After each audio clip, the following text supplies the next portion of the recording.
Olá, você está no Simplify AWS, meu nome é Rafael Moura e sejam bem-vindos a esse vídeo, né? Depois de tanto tempo voltei aqui com meus vídeos. Bom, hoje eu vou falar do que mais está sendo falado hoje na comunidade de tecnologia no geral, que é o caso da Amazon Prime Video, né? Que conseguiu reduzir 90% dos custos, saindo de microserviço e voltando para o monolito, né? Recusando a modernidade, rejeitando a modernidade e voltando às suas origens. E, bom, vamos falar um pouco sobre o cenário, porque muita gente está falando muita besteira sobre isso, é bem chato. Bom, espero esclarecer para vocês, assim, tanto quanto o cenário da Amazon Prime, porque eles fizeram isso, e algumas questões sobre próprios serverless em si, né? Para vocês que já sabem, eu tô seguindo o caminho de serverless faz alguns anos, né? Não tô postando vídeo muito por causa disso, muito estudo, tô mais dedicado ali na parte de apresentações, mas já tô começando a voltar com os vídeos, então espere aí que vou estar lançando sempre na medida do possível mais vídeos. Então vamos começar o seguinte, vamos começar entendendo o cenário da Amazon Prime Video. Então, vou jogar aqui para a tela. Esse aqui é o artigo original, tá? Escrito aí, tá falando basicamente, escalando, né, a parte de serviço de monitoramento do Prime Video e reduzindo custos para 90%. Assim, quando você pega um cenário onde que você utilizava microserviços e voltou, né, no caso serverless, né, em resumo, serverless, e voltou ao monolito, que é o que aparenta, né, ser, é muito estranho. Mas vocês vão entender que isso não é tão estranho quanto parece, faz parte, tá, do jogo. Isso pode acontecer de vez em quando. Então eu vou não passar por todo o artigo, eu vou basicamente explicar para vocês como funciona a arquitetura e alguns pontos que, para mim, tem que ter discussão e alguns esclarecimentos que vocês precisam de ter. Para quem já trabalha, né? Hoje eu tenho bastante experiência, então vai ser bem legal falar isso aqui para vocês. Então, vamos entender a arquitetura original. Essa é a arquitetura anterior.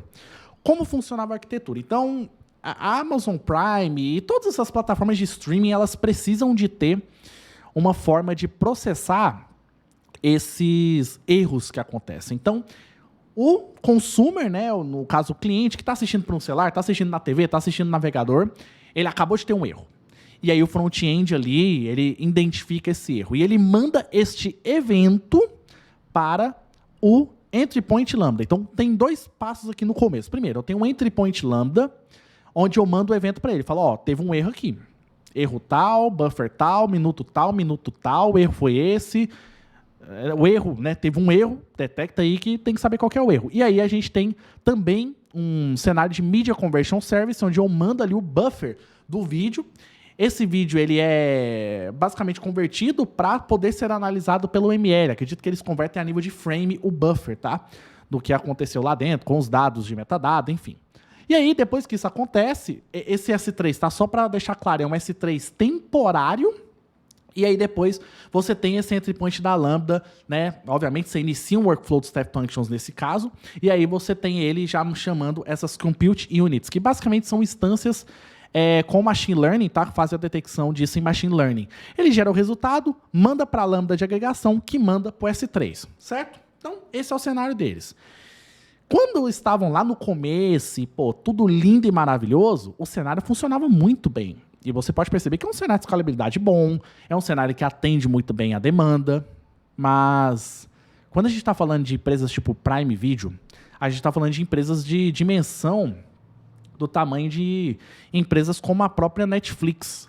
Hoje a Amazon Prime Video ela só perde para Disney Plus e para Netflix, tá? A nível de clientes. Acredito que ela é o terceiro lugar hoje. E a Amazon Prime ela transmite também, né, esportes e tem os seus vídeos, séries, etc. Por sinal, a Lista Terminal é uma excelente série, eu recomendo vocês assistirem. E aí, pensa que você não tem assim milhares, você tem milhões de pessoas acessando a cada hora e assistindo coisas a cada hora. Então, isso gera muito evento. E foi a partir daí que começou o problema.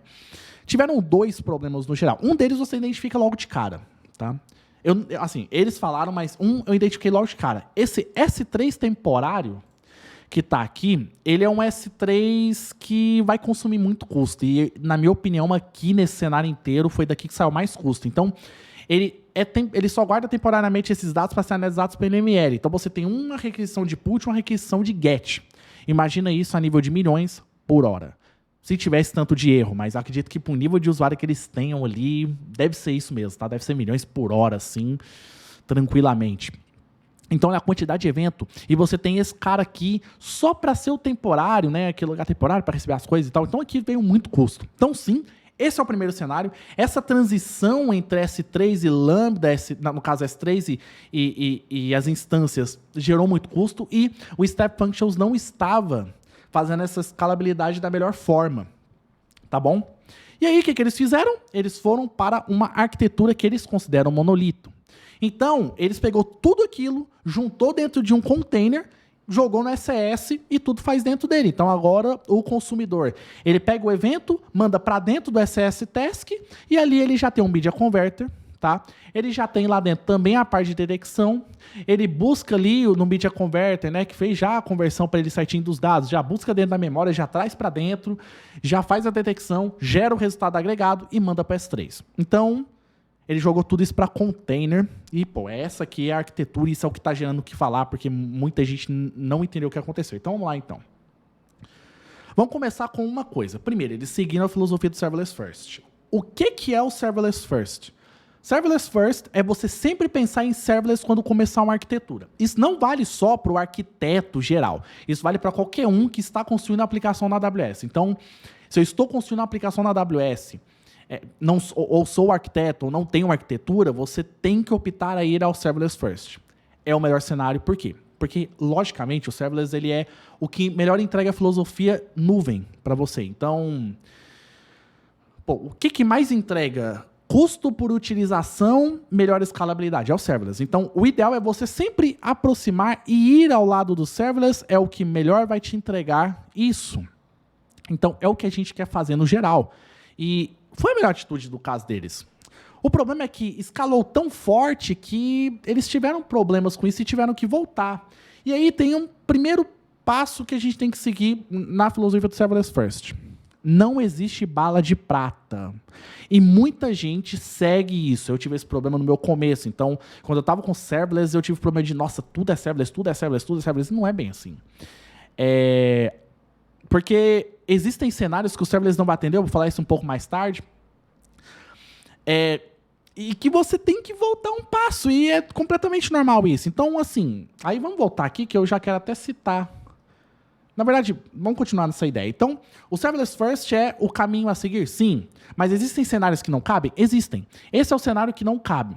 O que é o discurso que, particularmente, eu não concordo? É que o Serverless não funciona, que o Serverless tem um problema, etc. Não tem. Tudo vem a ver com a sua arquitetura e com o que o seu negócio responde. Então, basicamente, eles começaram assim, ficou insustentável para escalar os custos.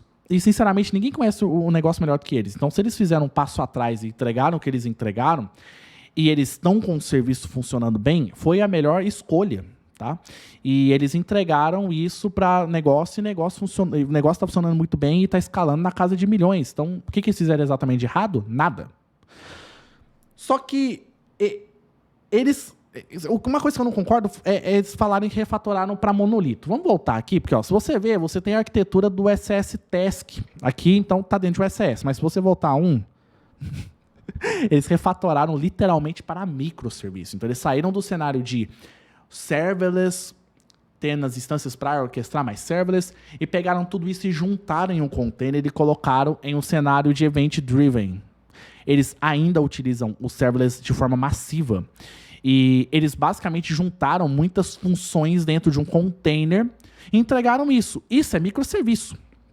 Então, não concordo muito com a ideia de vamos para monolito. Não concordo.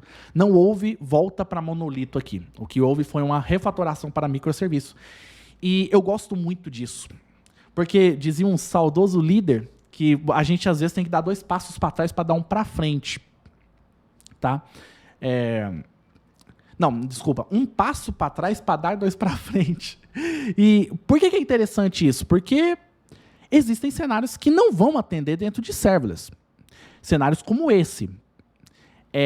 Dava para fazer alguma coisa diferente? Dava ali dentro do cenário, mas no geral, o problema de escalabilidade do Step Functions nesse caso prejudicou muito. Então, e demora um tempo, né, para analisar esses erros. Esse ML não é rápido, provavelmente, né? Então, esse cenário de container ficou muito bom. E o problema é você... Deixa eu voltar aqui. O problema é você absorver um pouco dessa ideia de que o serverless não funciona. Isso é mentira. O serverless funciona e funciona muito bem. A questão é que não é toda a arquitetura que vai caber ele, tá?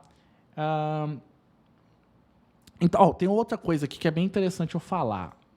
Se você perceber, eles passaram disso aqui para isso aqui e simplificou muito a vida deles, né? Você pegou tudo, do Media Converter para dados que foram gerados, para detecção dentro de um só container. E, no geral, isso simplificou muito a vida do que eles estavam utilizando aqui. Eu achei isso bem interessante. Sim, existem cenários na orquestração do que você está fazendo que, às vezes, vai ser melhor você simplesmente dar uma largada, né? No que você fez. E simplificar as coisas. Então, assim, não houve um erro de serverless aqui. Eles simplesmente voltaram, deram um passo para trás, deram 2 passos à frente e fizeram isso bem. E, assim, em cenários onde que dá para combinar tudo e que simplificar as coisas, tem que ser cenários onde você tem o mesmo cenário de performance, de vetor de segurança, e que são gerenciados pelo mesmo time sempre, né? Tem que ser gerenciado pelo mesmo time. E aí dá para combinar tudo e simplificar. São cenários que fazem isso, né? E como eu disse anteriormente, serverless sempre vai ser o melhor cenário de filosofia da computação em nuvem. Uma coisa que é interessante, a AWS Lambda ela escala melhor do que containers, tá? É melhor a nível de Fargate. Se você comparar com o Fargate, você ainda tem uma escalabilidade melhor com lambdas. Só que existem cenários que lambdas não são tão bons. O Ian Cui, ele costuma dizer que mais de 1000 requisições por segundo em lambdas não são tão boas para esse cenário. O que para mim é totalmente válido. Então, tá vendo como não é todo cenário que cabe? Você tem cenários onde que a lambda não vai ser tão boa. Então, eu tive um cenário desse tipo, com triggers do S3, onde que eu tinha uma lambda para fazer essa trigger. E não ficou legal. E aí, o que eu fiz? Eu joguei pro SQS e ficou ótimo. E aí, no SQS, eu tinha uma lambda, tinha um controle desse processamento utilizando, né, o Dynamo, e foi um projeto que eu fiz e que ficou super legal. Um projeto pessoal mesmo, tem no meu Medium, se quiser dar uma olhada, é o projeto das eleições. Ficou super divertido, super legal, entreguei da maneira como eu queria entregar. E, bom, cheguei onde eu queria chegar. Então, por exemplo, alguns cenários que eu não gosto de lambdas, tá? Com mais de 1000 requisições por segundo, fica muito caro comparado a um container. Quando você pega, por exemplo, o API Gateway ou um Step Functions, fica muito caro. API Gateway Lambda, né? Fica muito caro. Então, não recomendo vocês irem por esse caminho. Na verdade, eu gosto de lambdas que executem muito rápido, tá? Não que demorem mais do que 1 minuto. Eu tenho muito disso comigo, porque lambda tem que ser bem rápido. Existem alguns cenários que pode demorar um pouco mais, mas normalmente não é o ideal, né? Pela questão de custo. E assim, você sempre tem que pensar no seguinte. Cenários de computação em nuvem, você tem que ter um equilíbrio entre o quanto você entrega, tá? De performance e quanto você entrega de custo. Tem que estar alinhado.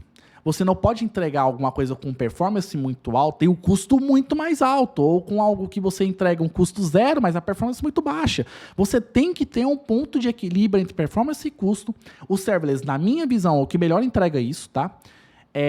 Para você ter uma boa performance e um bom custo. Então, a computação em nuvem, no geral, ela obriga você a seguir esse caminho. Enfim, então demorou mais de 15 minutos para requisições, não tem como, é insustentável, a Lambda tem até só 15 minutos, e aplicações muito sensíveis à latência também não dá. Então, o serverless ainda tem esse pequeno problema que 99% das arquiteturas não vão entrar, mas existe 1% que precisa de uma sensibilidade, que tem uma sensibilidade à latência gigante. E esses cenários, eles vão ser, como se diz, eles vão ser ruins para o cenário de serverless. Você não vai querer utilizar, tá? Isso no cenário de serverless, certo? E vamos lá, alguns recados que ficam no geral aqui para não tomar muito seu tempo. Primeira coisa, você voltar um pouco não é problema. Eles não perderam em nenhum momento o cenário de serverless, eles já tinham uma arquitetura orientada a evento, o microserviço encaixa muito bem nela, e ele entregou o negócio com um preço mais barato. Isso aqui tinha que ser um artigo para mostrar que, a gente veio daqui, né, e voltou e deu tudo certo. Outra coisa muito interessante para falar, tá? Você fazer via serverless e voltar para microserviço é muito mais rápido do que você fazer microserviço e ir para serverless. Então, iniciar com serverless first é muito interessante por causa disso. Porque, por exemplo, você voltar de uma lambda para microserviço não é difícil. Porque a lambda ela é uma função. Se você pega da lambda e joga para container, é muito tranquilo. Tanto que essa integração entre containers e lambdas funciona muito bem por causa disso, porque naturalmente a lambda ela é um container. Você gera um código via container. O que você tem que fazer ali é adaptar a chamada de API para mandar esse dado para dentro do seu código que está no seu container. Então, até nesse cenário, para você voltar para microserviço é muito interessante e funciona muito bem. Agora, para você sair de microserviço e ir para serviços AWS, já é mais difícil. Então, o Serverless First também tem essa vantagem. Mas, obviamente, acho que o pensamento de Serverless First sempre tem que ser, não é uma bala de prata, eu não posso resolver absolutamente todos os problemas do mundo. Outra coisa, não se limite somente ao que é serverless. Minhas melhores arquiteturas elas foram entregues com EMR, foram entregues com MSK, foram entregues com ECS em EC2. É completamente normal. O que você tem que entregar é o melhor kit, a melhor arquitetura para o seu cliente, para o seu negócio, para o seu projeto pessoal. Você sempre tem que seguir essa linha. Nunca siga uma linha onde você está fazendo ali uma arquitetura porque a moda dita. Isso não existe. Mesma coisa do Serverless Only. O Serverless Only, a sua aplicação, ela tem que se encaixar nisso. Não force nada para que a sua aplicação seja serverless, porque você vai dar um tiro no pé. O serverless ele é muito bom, mas você tem que saber usar, tem que utilizar da melhor forma para te auxiliar nisso aí. Então, lições que ficam. Não existe um padrão de aplicação que seja a melhor de todas, tá? Hoje você pode usar Event Driven, mas às vezes para você orientar da requisição é melhor. Tá? Às vezes utilizar um pub-sub é melhor. Tem várias arquiteturas dentro da arquitetura de serverless, né? Dentro do Event Driven tem muita arquitetura, então você utilizar outro tipo de arquitetura é melhor. Não existe uma bala de prata. Olhe o melhor cenário para a entrega do negócio. Segundo, o que a Amazon Prime Video fez tinha que ser elogiado. Eles não disseram nada de mal ao serverless, mas foi um cenário de que a volta para o SES, adicionar tudo em container, simplificou a vida, melhorou a escalabilidade e entregou para eles um custo menor. Parabéns. Isso é a atitude de um time muito bom e que está sabendo o que está fazendo. Então vamos elogiar esse caso. E outra, Serverless First é a filosofia a se seguir, mas saiba o que você está fazendo. Não existe bala de prata para tudo. Utilize ele da melhor forma e pode ter certeza que você vai aproveitar a nuvem no geral. E sem falar muito de provedor, a gente fala de AWS aqui, mas em qualquer provedora, você vai aproveitar a sua provedora de nuvem da melhor forma se você seguir esse caminho, certo? Então agradeço pela sua presença. Deixe seus comentários abaixo. Por sinal, às vezes eu posso até fazer um vídeo agora não vou lembrar o nome, do criador do Ruby on Rails. Ele é um cara que fala muito mal de serverless e acho que um dia dá para fazer um vídeo sobre ele aqui. Diz que só tem que usar monolito e tal. É super besteira isso. Talvez eu traga um vídeo desses aqui um dia desses, um vídeo assim. Para a gente poder ter mais discussões. E, bom, se você tem alguma dúvida, deixa um comentário no vídeo. Não gostou, deixa um comentário no vídeo. Acha que o serverless é uma porcaria? Me chama no LinkedIn, deixa um comentário no vídeo para a gente poder discutir. E, bom, agradeço a sua presença. Seja bem-vindo ao canal, se inscreva, deixe seu like. Até mais. Muito obrigado por tudo. Valeu.